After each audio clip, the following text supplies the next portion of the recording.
subscribers. The famous proverb say, an apple does not fall far from the tree. Inheriting good genes is one thing, but these sisters have created strengths of their own. Let's get to meet the Gaston sisters, Pauline and Therese. Fritz is a proud father, that I'm sure of. Okay, having two very beautiful daughters. Actually, tatlo sila eh. Isa si Denden na sa Australia. Yeah, Sydney. Sydney. And siguro bonus na nga that these two girls became athletes, as in talagang competitive athletes, hindi recreational. And knowing how competitive si Fritz sa sports, I'm sure he takes pride with the fact that his two daughters turned out to be very good athletes. Ang hindi ko lang maintindihan, bakit ang gaganda ni Pauline tsaka ni Therese? Bakit ang pangalan nila ay yung galing sa'yo? Nickname? Yung nickname nila. Actually, I don't remember ang trivia niyan kung bakit yung Therese naging Babang, yung Pauline naging Ponggay. Ang naalala ko lang kasi yung eldest nila, si Denise. Therese could not pronounce Denise, Ate Denise, so she kept saying Den or something. Kaya naging Den siya. Now, you be the one to tell Tito Lito kung paano So, nakuha. hindi siya nagbigay nun? Nang nicknames, hindi. I don't even recall. Paano? Oh, go. My sister was a toddler at the time, and she couldn't say baby, so it would just go like bang bang or whatever, and then that's how I became Babang. While my sister's nickname Ponggay was taken from our very beautiful and eloquent tita from Bacolod, and that's her nickname. We call her Tita Ponggay. So my mom asked if she could borrow the nickname or adapt the nickname to my sister. And she said yes, of course. Okay, makaka-relate ako dyan. Meron akong pinsan, 4 sila. Yung panganay, binigay na pangalan ng uncle ko, Bokyo. Bokyo? Hanggang tumanda yung pinsan ko, Bokyo. Ang pangalan niya, Nenchi. Okay? Bokyo. Yung pangalawa, sinundan niya. Ikaw si Bakokyo.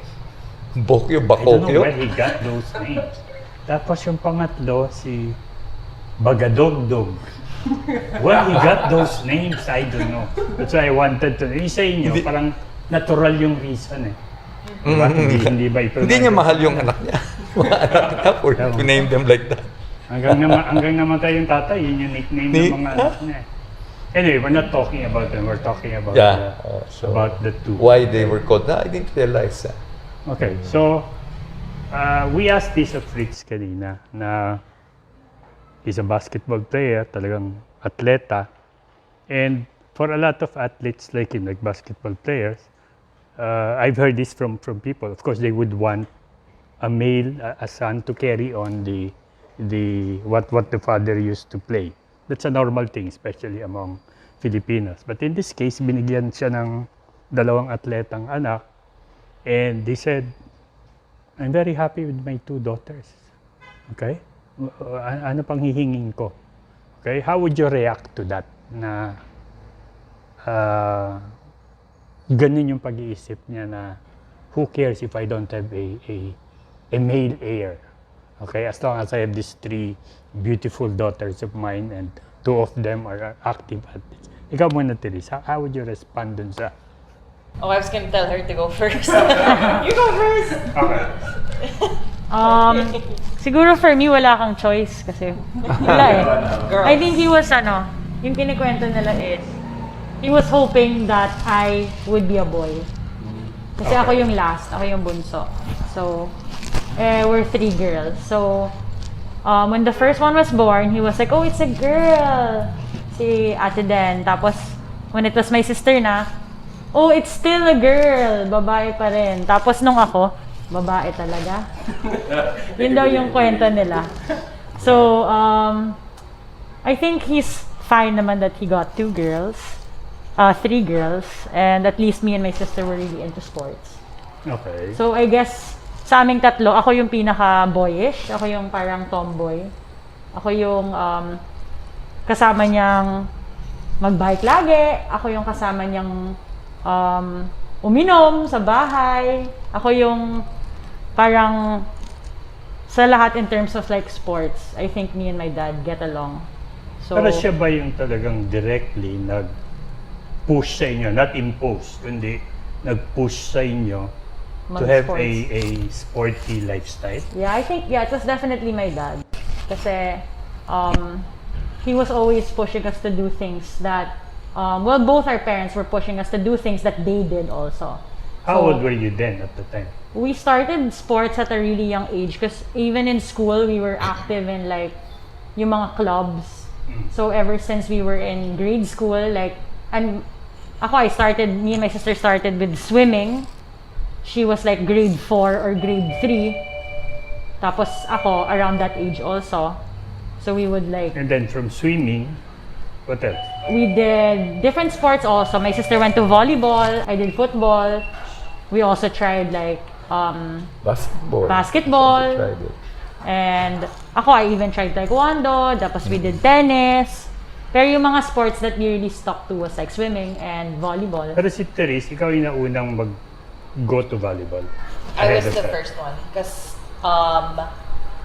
yeah, we were kids and then we were just doing different sports, and then the only reason why I started doing volleyball because I was always the taller girl among my other schoolmates, and I was always that tall girl. So they were getting you. So my friends were like, "Oh, you should try volleyball." And yeah, I had a really good friend who was into volleyball, so I just joined her. And then she ended up not playing, but I ended up playing for like 10 more years. So there. But I think it was just something that I was doing, and I found that I was getting good at it so naturally. But I worked really hard for it. But it was, of all the sports I tried, something I loved the most, just because of the environment and the culture that it had when you played the sport. It was really just about having a team that was like your sisters, and it was just a group sport. It was so fun, and you learned a lot, and it taught me a lot about myself. So of all the sports I did, like, that's really that really stuck with me the most for how many years. And even when I was doing swimming, it was really just like a individual sport. So I like volleyball better. Okay. Kay Ponggay, you tried basketball. Yeah, you also tried it with us, diba? I think I did. also Because we tried were really basketball. young. Remember, yeah, we were very young. But it wasn't something that had that attraction. Not really. You just tried it because you Mabi- wanted to try. Mabilis kami something. magsawa eh. Okay. So, our parents were super supportive of whatever we did. So, if one day ayaw na namin, they wouldn't force us to stay. They were always pushing us to try new things. They weren't like, oh, just stay here, you'll be good at that. If sabi namin ayaw ko na, kahit 1 week lang kami dun sa sport or sa whatever we wanted to do, our parents were like, okay, we'll be behind you. Whatever you wanna do, we'll support Okay. you. Kasi I don't think they wanted to force us to do things that we weren't really interested in. Kasi there were some sports that really we had fun doing. And I think growing up, that's what was important for them. Because if we weren't having fun in the things that we were doing, they knew that we wouldn't excel at it. And you won't last long dun sa... Yeah, kasi Not we having fun. didn't really enjoy yung basketball eh. Okay, let's hear from the father. Okay? They even tried, actually, you remember, they tried golf kasi diba, I like golf. So, I brought them sa Riviera where we played, pero apparently, it wasn't into them, no? So, pag magda-driving range kami, more pagkain yung kanilang inaano doon. So, it's Oh, not yeah. really... That was fun, though. Yeah, Uy, pero ako I like golfing. For my career day, I wanted to be a golfer pa. Yun yung sinuot ko sa career day sa Right, international pero school. never got into it na So naging... what happened if you were looking at that as a possible future? I just got more interested with swimming kasi in that school we had to do it as a class. It wasn't like it was a required class Okay. And So then- there were more opportunities Yeah, in this sport. that we were more interested in, like that. Okay. Sa competition inyo ba ni swimming. Duday, it was a given that your kids will be into sports? Well, it wasn't kung ano yung like direction nila, you will just be supportive of it. No, ang amin was just to expose them to being physically active. We did not want them to be couch potatoes na dyan lang sila, no? So, but of the two of us, I was the more sporty. Duda is more talagang more, work and siya, no? more She'll be mental. the one getting us the More mental tutor. siya, mga ganyan. So, it was sort of that. Pagka they come back from school, at pagod na matpagod, they could not do their work by themselves, tutulungan sila ni Duday. Lalo na pag Tagalog, hindi sila marunong So, English, so Duday would help them in their homeworks, and yun ang support na because ang hirap for a growing na they train in the morning or in the evening, the whole day ng school when they move to UST. So, yun ang sort of Ikaw, Vin. Sinong gusto mong tanungin doon sa... Wag na si Fritz. Oo, ako hindi. Dapat Doon sa dalawa. Pero wag ka alis. Meron pa. Sige. Actually, ang question ko kay Coach pa rin. Pero related sa kanila. Go, kasi shoot. ito, Coach, honest, personally, ako, kasi meron akong first na daughter. Girl siya. So, ang kulit-kulit ng anak ko, at talagang climb up the stairs and everywhere. 2 years old. Opo, 2 years old. Meron po ba sa kanila yun na ganun maliit na talagang sobrang... Meron ng indication. Yung alam mo yung first experience niya they don't even recall this. They were in assumption sila nung grade 1 at saka kinder, no. So, tinignan ko may subject sila diyan, how to jump, how to skip, how to sabi ko, ano ba yan? Bakit subject yan sa kanila? They are taught how to hop, how to jump. So immediately after that tinawag ko sila doon, halika. So, meron kasi mga bench doon From one bench na cement, there's another bench on the other side. You jump from there to here. So, gumawa ka ng makeshift class mo for right them. there and then, jump, talon sa next. Bakit pinag-aaralan pa yan? That's supposed to be natural for them, di ba? So, meaning, so it's actually natural for them. And how they got into swimming was, sabi ko, hindi pwedeng malunod sila if we go swimming elsewhere. So, what? 5 years old, 6, lika dyan sa club, Merville. Talon kayo, of course, with the threatening, tumalon ka, malalim. I'll catch you. They trust their dad. And he won't catch talon. us. Pag talon nila sa tubig, I'll move away. Diba? Balunod ka. So, then they're able to swim by themselves. Again. Then talon na naman until they became confident. So that was the way you were teaching. Ganon ang teaching sa kanila. So, then marunong na. Then, sa school that they went to, nagkaroon ng club, then they got into swimming. So, pero sabi nga, Ponggay, and they will move. After that, they want to try this sport, they want to try this, ganyan. So, whichever. So, and then, until it just flowed na, naging kay Therese nga, she joined her friends in Poveda. Sumama siya sa team ng Poveda, grade school. Siyempre, kulelat na laro lang, sila lang. At si Ponggay was also in Poveda. Sunod din siya ngayon sa sports, so sabay sila. So, After malaking grade school. influence sa'yo si... Oh yeah, everything Therese. she does, I just follow her. So Okay. for me, everything is always easy. Like when I went to volleyball, I already have a teammate there that I knew, and then she'll introduce me to everyone. She's already like, for example, hindi naman siya. She's always like she's always in good terms with people. So it's not like when I get there, kapatid ni Therese. It's always like, ito yung sister mo, kasi she's already left a good impression. So, even when I transferred to UST, they knew me as her sister, and it was always a good impression.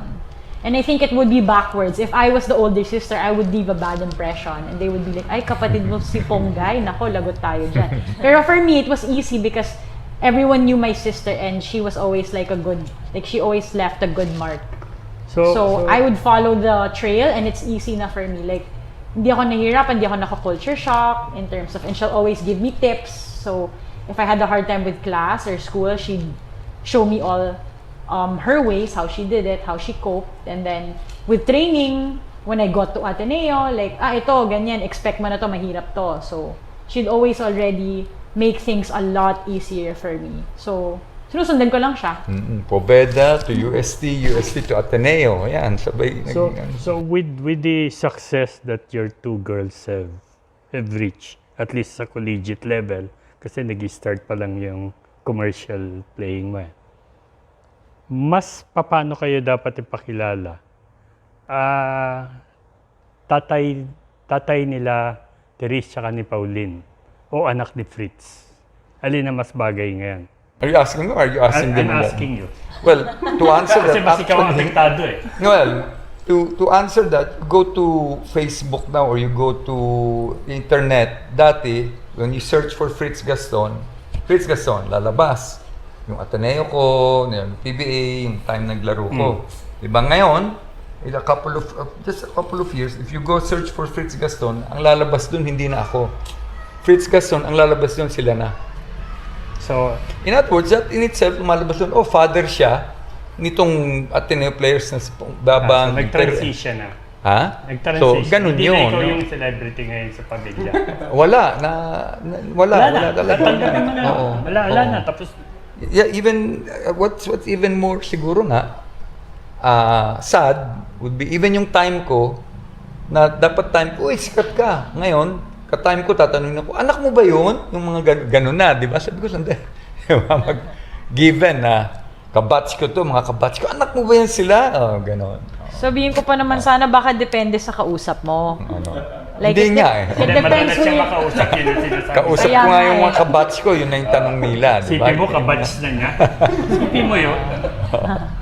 So, Okay. yun, that should answer your question, Lee. Di ba? But as an athlete, as a father, as a coach, while watching them, was there a time na it was difficult, like, as a coach? Parang, bakit ganun yung pagko-coach sa kanila? Kung ako yan, ganito gagawin ko eh. Kasi ang parents, may normal na ganong tendency, nagiging magaling pa sa coach eh.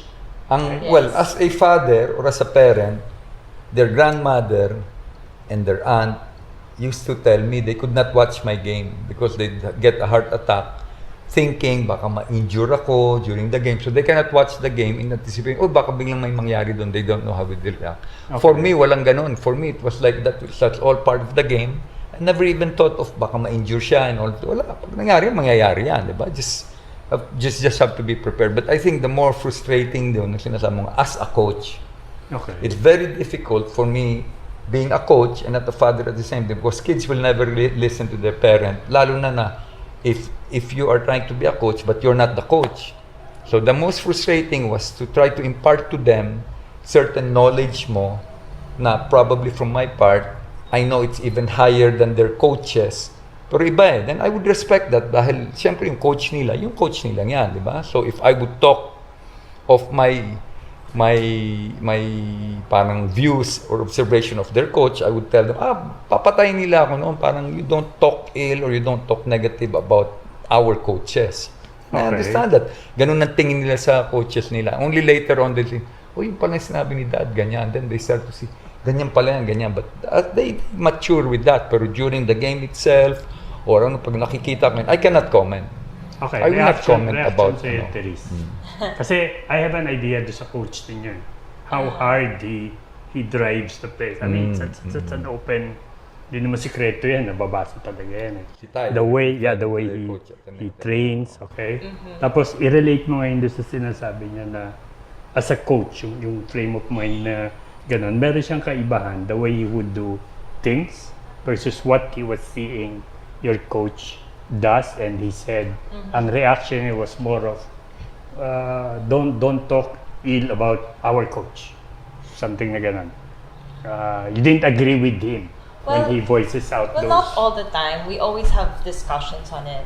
Like, my dad would be very open about his opinions of just our games, or even the way my coaches used to coach us and stuff. So there would be times my dad would say something and then I would defend my coach, or my dad would say something and I would agree with my father. So it was always that kind of sports discussions that was always going around in our house, and until now it's just something that really always goes on, and I think that's fine. And it also really makes sense because my dad is a coach as well also. So his views and knowledge in sports is different and beyond other people and beyond just viewers and fans of sports. So he really understands the game.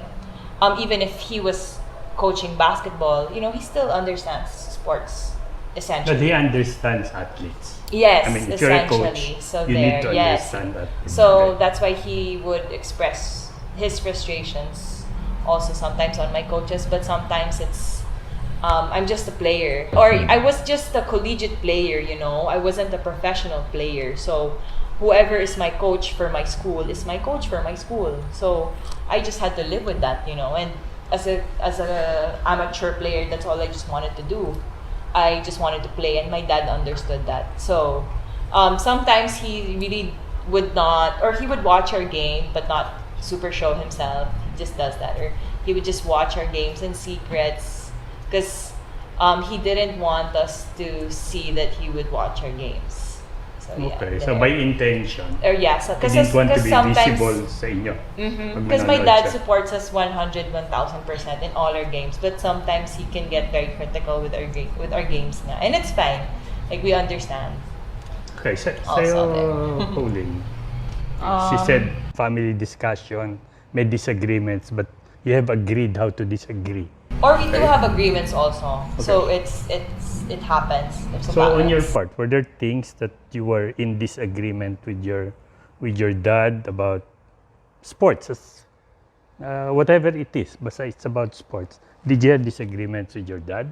Well, most of the time I would agree with him, but there were just some things that, of course, we don't always see eye to eye with any person, whether it's my dad or, you know, with certain ideas or topics. It's not always clear, or, you know, we don't always see eye to eye. So, in terms of our differences, there were just things, like what my sister said, like, we don't really have a choice in them. So, instead of like, kasi for me, I would always want positive, like, reinforcement lagi. So, like, oh, dad, maybe we won't talk about that na. And there were things that because he's my dad, you already know or have an idea na, oh, I know what he's gonna say about this na. Like, I did something in the game that he'd want to comment on, or I'd be like, oh, alam ko na, like, nagkamali ako doon, or, you know, just because we know him so well. Yeah. So, I would just be like, oh, yeah, dad, I know, don't tell me na, like, you're just gonna remind me, like that. But then, you know, And he still reminds you. yeah, but it's okay because we learn to, you know,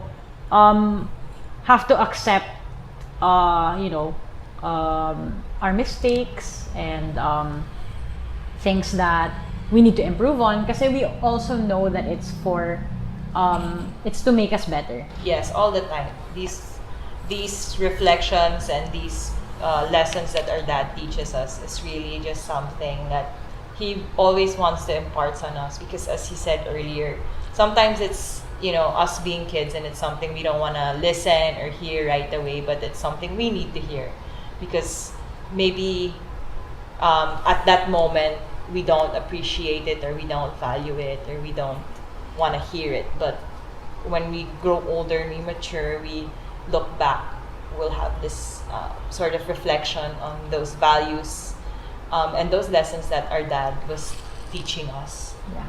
Especially kasi hindi masyadong kapal yung ano namin eh. We're not like tough, me and my sister. We're not very like before, when we would play together pa, pag sinasabihan kami, parang we would take it to heart pa, magiging personal.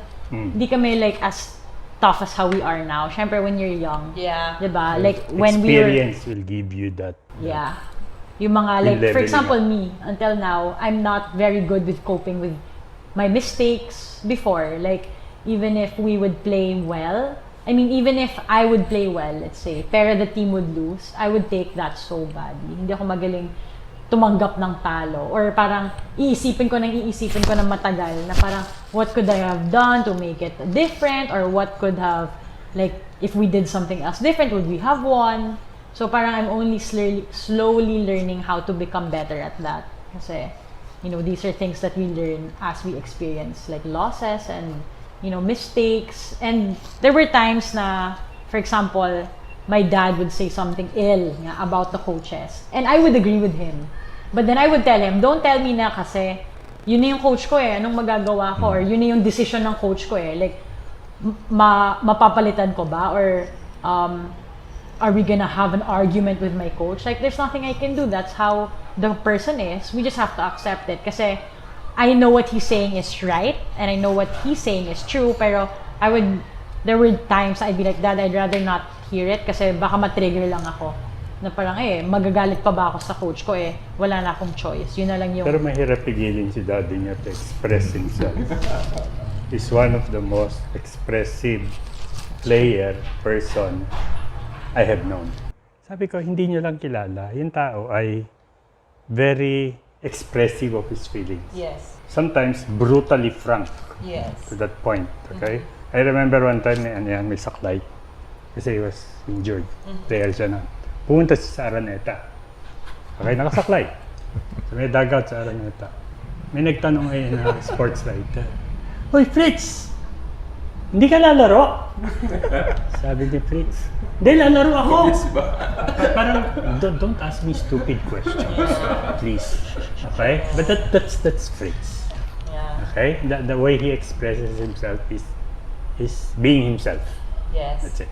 But you have to know him beyond yung what people perceive on the outside lang. Kayo, you have that advantage. Father niya. Ngayon, to add mo to your question again of Vivid, because may anak kang girl, ang advice ko lang dyan is as a father, kasi father ka talaga, you just have to be supportive of what but you can guide them. Diba? You can sort of, you get into this, you get into that swing, but you don't force them. Diba? Just like si Denise, I got her into golf, nagustuhan niya, pero sa moment sinabi niya na, Dad, I'm only doing this because you want me to play golf. Yun, mindset ko, no, I cannot force you. So, instead of encouraging her more, if you're just doing it for me, you have to do it for yourself. So, I stopped pushing her. So, not a single time that the two of you ever felt that you are being You're forced into pressured or forced into something. Yun yung experience. Maybe for me, ikaw. No. Never. No, So even for, not with- in fact, when she was choosing from grade school to high school, siyempre that's a big choice for her to go from Poveda, whether to stay in Poveda, kasi yung older sister niya nag-stay sa Poveda From grade school, nag-high school siya, Poveda. So she was in a situation where, do I go to Poveda in high school or not? So, ang help ko noon is just letting her know, you seem to be very frustrated sa games nyo. Parang you take it seriously pag natatalo kayo. It wasn't like, okay lang sa akin yung bagos. She enjoyed the game. That's volleyball, di ba? So I put it to her for her to make the choice. Sabi ko, but if you're serious about volleyball, there are schools other than Poveda that you can go to na magandang volleyball program nila. Because they take it seriously. Because, sabi ko, exactly. Secondary yan. Exactly. Sabi ko sa kanya, because I noticed you would get frustrated pag natatalo ko. That means you like the sport. Yeah. You want to win, and if you stay in Poveda, there's no sports. I expose her into schools. Sabi ko, ito lang magagandang may program. UST, Lasal, Sobel, and Saints ko. Ikaw ang pumili. So, we narrowed it down to UST. Punta siya, tinignan niya The fact yung that you came campus. from UST ng high school Has nothing to do with that. has nothing to do Ang with alam lang namin kasi malakas yung UST volleyball program. Up to now naman, malakas ang Di ba? volleyball. Nandun si Valdez nang galing. So, yun yung... So, Did in fact, I brought were them you in there. that same Siya. position na you were in a quandary, quandary. Oo, parang- Where to go? The pressure was all on my sister talaga. The pressure not to my parents weren't pressuring her to which one are you gonna choose, or parang the pressure on her was more of a decision she makes will affect me. That was only the pressure that she felt. It was never pressure towards her in terms of what she wants. It was more of my mom would tell her na, basta whatever you decide, susunod yan sa'yo kasi idol ka niyan. So whenever she was making a big decision, she had to think of me. Because she knew na, Yeah. Wow. as in Did you know susunod na. that? That's hard. No, Yeah, I know. She was pressured like that. The di ba? pressure wasn't from my parents, it was from me, knowing that Yeah. someone was looking up to her na whatever she told me this to me na whatever decision I make, I know Pongs na you're gonna follow me and you're gonna go where So I'm she was going. deciding for two people. Yes. Okay, and that's why you felt more pressured kasi hindi lang para sa iyo itong magiging epekto nitong decision mo. Knowing your sister will be Following no questions to it. asked. Yeah. She will follow your footsteps. Yeah, but of course I was not scared about the choices I made because I had the guidance of my parents all the way. They always guided me. on making the best choices. So, and they always gave me the assurance that they would support me no matter the choices I made. And and my parents really wanted me to choose whatever makes me happy, whatever that was. So that was really their main priority. Father, and ako, I never wanted to interfere in coaches. Kasi sabi ko, I should be a father, I should not be a coach. So pag nakikita kong mga it's saliwa, it's contrary to a coaching philosophy or the way coach has to Kinakwento mo be. na lang sa mga taong pareho ko, di ba? Yun, either that, no? Tapos Pero isulat at the ko naman worst, yan, di ba? at the worst, I would cut clippings and I would have them read it na talagang for them to read, ito pala ang mali, di ba? And this is what our coach is doing, whether they realize it or not. Ito, basahin nyo. Remember, I would give them clippings from mga US na mga articles about how coaches maltreated their players in different colleges or even high schools in the US. Well, he's very authentic. Who? My Your dad. Yeah. He's very real. Hindi siya I think yan yung trait na nakuha ko sa kanya, na hindi siya fake. Talaga. He'll be real with you, he'll be honest with you. Yeah. So, growing up, he'll always tell us what we did wrong, ano yung mali namin, kahit, kuwari, how we treated each other, as kids, kapag nag-aaway kami, tapos, I did something wrong, hindi siya yung, oh, it's okay, laging, ay, ito, masama ginawa mo kay ate mo, or ito, masama ginawa But mo were sa there sister times mo. nagtampo kayo sa daddy niyo? Yes. Normal naman yun sa family. Sige nga, can you share nga? Ano yung specific Oh, na yun? that's my Sige nga. exit, I think. diba? Okay, good way to exit.